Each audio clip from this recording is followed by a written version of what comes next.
Pas 3 vite shpritje dhe dhimbje për familjarët, më në fund ka nisur gjyqi për tragjedinë më të madhe hekurudhore në Tempi të Greqisë, e cila që shkak për vdekjen e 57 personave në vitin 2023.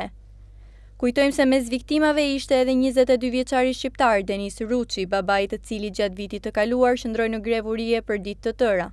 Me akuza përballen 36 persona, teksa më shumë se 350 dëshmitar pritet të dëgjohen në gjyqin i cili është hapur në qytetin qendror të Larisës, pranë vendit ku një tren mallrash dhe një pasagjerësh u përplasën më 28 shkurt.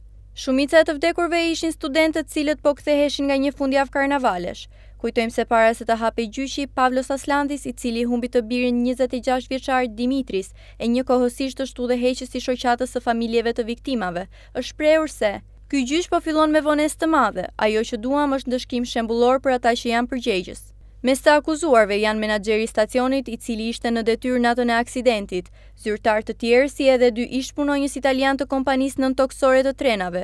Të 2 trenat para momentit të përplasjes kishin lëvizur prej më shumë se 10 minutash në të njëjtin shteg pa aktivizuar ndonjë alarm, dhe sipas ekspertëve një katastrofë ekspozoi gjendjen e rëndë të sistemeve të sigurisë së rrjetit hekurudhor grek. Gjyqi pritet të zgjasë disa vite. 33 nga të akuzuarit përballen me akuza penale dhe rrezikojnë edhe burgim të përjetshëm. Asnjë nga të akuzuarit nuk ndodhet në burg, megjithse disa kanë shërbyer kohë në paraburgim para gjyqit.